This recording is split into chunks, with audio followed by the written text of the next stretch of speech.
देखिए, मैंने जितना भी आज की इस वीडियो में आपको पढ़ाया है, इन सभी चीजों को मिलाकर 5 नंबर का अकेला एक प्रश्न पूछा जाता है।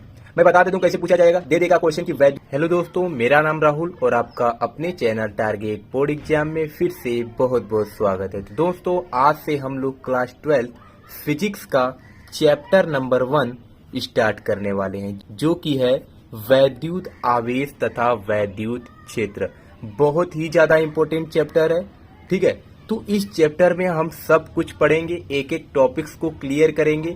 ऐसा कोई भी शब्द नहीं होगा, ऐसा कोई भी टॉपिक नहीं होगा कि जब आप एग्जाम देने जाएंगे और आपको समझ में न आए, ठीक है। ऐसा कोई भी शब्द आपको आपके पेपर में नहीं दिखेगा। तो इस चैप्टर में सबसे पहले हमें पढ़ना है वैद्युत आवेश के बारे में, कि वैद्युत आवेश क्या होता है, ठीक है। इसके बारे में हमें पढ़ना है। वैद्युत आवेश कितने प्रकार के होते हैं, इनकी जो विशेषताएं हैं वह कौन कौन सी हैं, ठीक है।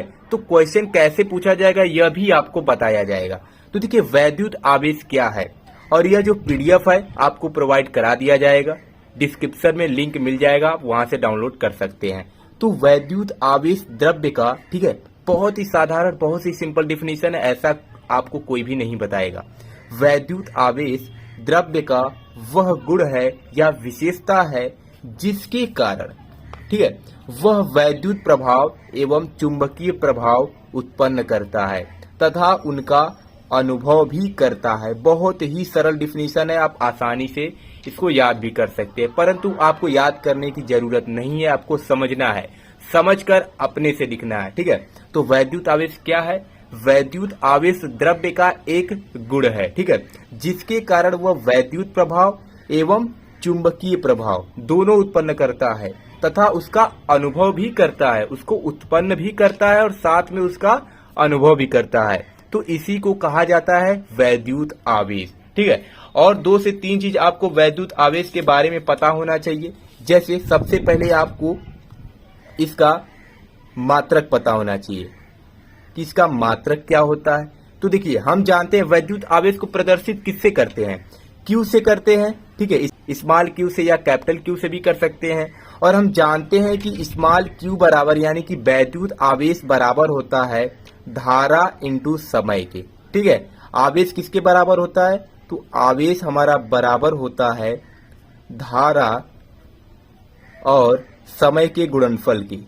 तो एक डिफिनीशन आवेश का यहां से भी बन सकता है कि धारा तथा समय के गुणनफल को क्या कहते हैं? तो आवेश कहते हैं। हम जानते हैं Q बराबर होता है I इंटू टी। तो देखिए, जो हमें सूत्र, जो हमें फार्मूला पता होता है, वहां से हम मात्रक भी पता कर सकते हैं और साथ में उसका हम वीमा भी पता कर सकते हैं। तो अगर आपको फार्मूला पता है तो आप इससे कई चीज पता कर सकते हैं। तो इसका मात्रक क्या हो जाएगा? तो देखिए, आवेश बराबर, इसका मात्रक हो जाएगा आवेश का, ये क्या है? धारा है। धारा का मात्रक क्या होता है? एम्पियर होता है। तो यहां से लिख देंगे एम्पियर। बीच में गुणे का चिन्ह है तो गुणा का लगा दीजिए। फिर उसके बाद क्या है? टी, यानी कि समय। समय का मात्रक क्या होता है? तो सेकेंड होता है, ठीक है। तो इसका एक मात्रक बन जाएगा एम्पियर इंटू सेकेंड। क्या हो जाएगा? आवेश का एक मात्रक मिल जाएगा हमें एम्पियर इंटू सेकेंड। या एक और मात्रक होता है इसका, अथवा कूलाम, ठीक है। बहुत ही ज्यादा पॉपुलर मात्रक है कूलाम, ज्यादातर यही यूज होता है।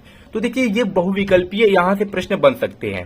4 ऑप्शन दे देगा, आपको केवल यही पता रहेगा कि हम जानते हैं कि आवेश का मात्रक कूलाम होता है, परंतु ऑप्शन में यह ना देकर के एम्पियर सेकेंड दिया रहेगा। तो आपको पता रहना चाहिए कि आवेश का जो एक और अन्य मात्रक होता है वह होता है एम्पियर इंटू सेकेंड। समझ में आ गया? अगला चीज आपको जानना है जो कि है वीमा, कि आवेश की वीमा क्या होती है। वीमा का मतलब कि जो भी इसके सूत्र में रहेगा, जो भी इसके फार्मूले में रहेगा, उस चीज को किससे प्रदर्शित किया जाता है, बस बड़े ब्रैकेट में उसको लिख देना है, वही इसकी बीमा कहलाती है। 11वीं क्लास में पढ़ाया जाता है। देखिए, आवेश बराबर हम जानते हैं I इंटू टी होता है। I क्या है? धारा है। धारा का मात्रक एम्पियर होता है और एम्पियर को हम प्रदर्शित करते हैं कैपिटल ए से। जिससे प्रदर्शित करना है ब्रैकेट में उसी को लिख देना है। टी क्या है? समय है। समय को किससे प्रदर्शित करते हैं? कैपिटल टी से। तो ये हो जाएगा कैपिटल टी। यह इसकी हो जाएगी वीमा। समझ में आया? तो इसकी वीमा क्या हो जाएगी? बड़े ब्रैकेट में capital A into capital T, सभी चीज कैपिटल में रहना चाहिए। तो यह इसकी विमा हो गई। तो आपको मात्रक पता होना चाहिए, फार्मूला पता होना चाहिए, आवेश बराबर क्या होता है और साथ में इसकी विमा पता होना चाहिए। यहां से बहुविकल्पी प्रश्न 1 नंबर का बन सकता है। तो वैद्युत आवेश के बारे में आपको इतना कुछ पता चल गया। आगे बढ़ते हैं। अब देखिए आगे बात आती है कि आवेश कितने प्रकार के होते हैं। ठीक है, तो आप सुने होंगे कि वैद्युत आवेश जो होता है वह 2 प्रकार के होते हैं। कितने प्रकार के होते हैं? तो वैद्युत आवेश जो होते हैं वह 2 प्रकार के होते हैं। पहला होता है धन आवेश और दूसरा होता है ऋण आवेश। सभी को पता होता है। पहला धन आवेश यानी कि पॉजिटिव चार्ज और दूसरा होता है ऋण आवेश यानी कि निगेटिव चार्ज। ठीक है, अब आगे आपको पढ़ना है वैद्युत आवेश के मूलभूत गुण अथवा विशेषताएं। यह आपके पेपर में पूछा जाता है। देखिए क्वेश्चन कैसे पूछा जाता है। क्वेश्चन जैसे 3 नंबर या 5 नंबर में दे देगा कि वैद्युत आवेश क्या है, वैद्युत आवेश कितने प्रकार के होते हैं तथा वैद्युत आवेश के किन्हीं 2 या 3 या दे देगा उसके मूलभूत गुणों का उल्लेख कीजिए या वर्णन कीजिए या बताइए, कुछ भी दे सकता है। तो यहां से हम जानेंगे कि वैद्युत आवेश के मूलभूत गुण अथवा विशेषताएं क्या क्या होती हैं। विशेषताएं का मतलब कि इसके अंदर कौन सा विशेषता होता है। ठीक है, तो पहला क्या हो जाएगा? सजातीय। सजातीय का मतलब होता है समान प्रकार। क्या होता है? समान प्रकार। तो समान प्रकार के जो आवेश होते हैं एक दूसरे को प्रतिकर्षित करते हैं। ठीक है, विशेषता का यही मतलब होता है कि उसके अंदर क्या पाया जाता है, ऐसी क्या कौन सी चीज है जो उसके अंदर पाई जाती है। तो देखिए सजातीय यानी कि अगर समान प्रकार के आवेश हैं, मान लीजिए 2 हमारे पास कोई चालक हैं, इस पर भी क्या है? पॉजिटिव चार्ज है और इस पर भी क्या है? पॉजिटिव चार्ज है। तो ये दोनों क्या करेंगे? एक दूसरे को प्रतिकर्षित करेंगे, यानी ये इधर चला जाएगा और ये इधर चला जाएगा। तो यही यहाँ पर लिखा गया है कि समान प्रकार के आवेश एक दूसरे को प्रतिकर्षित करते हैं, जबकि विजातीय यानी कि विपरीत प्रकार के आवेश एक दूसरे को आकर्षित करते हैं। अगर किसी चीज पे पॉजिटिव चार्ज है और दूसरे पे निगेटिव चार्ज है तो दोनों एक दूसरे को क्या करेंगे? आकर्षित करेंगे। तो यह होता है इसकी विशेषता। तो पहली विशेषता इसकी यही लिखनी है कि समान प्रकार के आवेश एक दूसरे को प्रतिकर्षित करते हैं, जबकि विपरीत प्रकार या विजातीय आवेश जो होते हैं एक दूसरे को आकर्षित करते हैं। ठीक है, समझ में आ गया। अगला देखिए इसकी विशेषता क्या है। तो अगली विशेषता है आवेश का संरक्षण। क्या है? आवेश का संरक्षण। ठीक है, बहुत ज्यादा इंपॉर्टेंट है। अब देखिए आवेश का जो संरक्षण है यह आपको विशेषता में न देकर के 1 नंबर का क्वेश्चन इस तरह भी पूछ सकता है कि आवेश का संरक्षण क्या होता है या आवेश के संरक्षण को समझाइए। तो आपको पता होना चाहिए आवेश का देखिए संरक्षण क्या होता है। इसका मतलब होता है कि आवेश को न तो उत्पन्न किया जा सकता है और न ही नष्ट किया जा सकता है। ठीक है, आवेश को न तो उत्पन्न किया जा सकता है और न ही इसे हम नष्ट कर सकते हैं। इसे क्या कर सकते हैं? इसे केवल एक वस्तु से दूसरे वस्तु पर स्थानांतरित किया जा सकता है, मतलब भेजा जा सकता है। तो आवेश एक ऐसा चीज है, ठीक है, जिसे हम न तो उत्पन्न कर सकते हैं और न ही इसका हम विनाश कर सकते हैं अथवा नष्ट कर सकते हैं। इसे हम केवल एक वस्तु से दूसरे वस्तु पर स्थानांतरित कर सकते हैं। जैसे हमारे पास कोई देखिए चालक है जिस पर आवेश है। ठीक है, तो इस आवेश को अगर इसी चालक से हम किसी उदासीन चालक को स्पर्श कराएंगे तो यह जो आवेश होगा इसके ऊपर भी आ जाएगा। फिर इसके ऊपर आने के बाद फिर इसको अगर हम किसी अन्य चालक से स्पर्श कराएंगे तो इसके ऊपर भी आवेश आ जाएगा। तो यही बोला है कि इसे केवल एक वस्तु से दूसरे वस्तु पर स्थानांतरित किया जा सकता है। अगर कोई एक वस्तु आवेशित है, अगर दूसरे वस्तु को उसके स्पर्श में लाते हैं तो दूसरी वस्तु भी आवेशित हो जाएगी। इसी को कहा जाता है आवेश का संरक्षण। समझ में आ गया? तो यह इसकी दूसरी विशेषता है आवेश का संरक्षण। तो जैसे जैसे मैंने लिखा है आपको अपने फेयर कॉपी में ऐसे ही लिखना है। आपको अपने पेपर में अगर क्वेश्चन आता है तो ऐसे ही लिखना है। ठीक है, अगर ऐसे लिखते हैं तो 1 नंबर भी आपका नहीं कटेगा। अगर 3 नंबर का प्रश्न होगा तो 3 नंबर आपको दिए जाएंगे। ठीक है, चलिए आगे बढ़ते हैं। तीसरी विशेषता है आवेश पर वेग का प्रभाव। ठीक है, आवेश पर वेग का प्रभाव। तो देखिए किसी वस्तु पर जो आवेश होता है उसके वेग पर निर्भर नहीं करता है। सही बात है।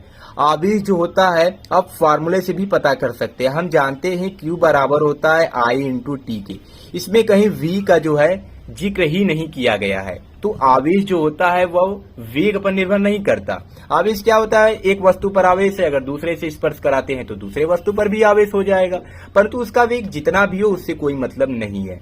तो यह इसकी तीसरी विशेषता हो जाएगी कि किसी वस्तु पर आवेश उसके वेग पर निर्भर नहीं करता है। अगली विशेषता है वैद्युत आवेशों की योज्यता। क्या है? वैद्युत आवेशों की योज्यता। किसी निकाय का कुल विद्युत आवेश, ठीक है, वैद्युत आवेशों की योज्यता क्या होती है? किसी निकाय का कुल विद्युत आवेश उसके भिन्न भिन्न अवयवी कणों पर उपस्थित भिन्न भिन्न आवेशों के बीजगणितीय योग के बराबर होता है। यही होता है वैद्युत आवेशों की योज्यता। क्या होता है कि किसी निकाय का जो कुल विद्युत आवेश यानी जो Q होता है उसके भिन्न भिन्न अवयवी कणों पर उपस्थित भिन्न भिन्न आवेशों की बीजगणितीय योग के बराबर होता है। यानी जो पूरा आवेश होगा उस पर जो वितरित होगा अलग अलग आवेश, जैसे Q1 हो गया, Q2 हो गया, Q3 हो गया, तो Q1 plus Q2 plus Q3 सभी के योग के बराबर होता है। ठीक है, किसी निकाय का कुल विद्युत आवेश उसके भिन्न भिन्न अवयवी कणों पर उपस्थित भिन्न भिन्न आवेशों के बीजगणितीय योग के बराबर होता है। तो यह इसकी होती है चौथी विशेषता। इसकी जो लास्ट विशेषता है, पांचवा नंबर, वो है आवेश का क्वांटीकरण। बहुत ज्यादा इंपॉर्टेंट है, यह अलग से भी पूछ सकता है। ठीक है, अलग से भी दे सकता है कि आवेश का क्वांटीकरण क्या होता है, समझाइए।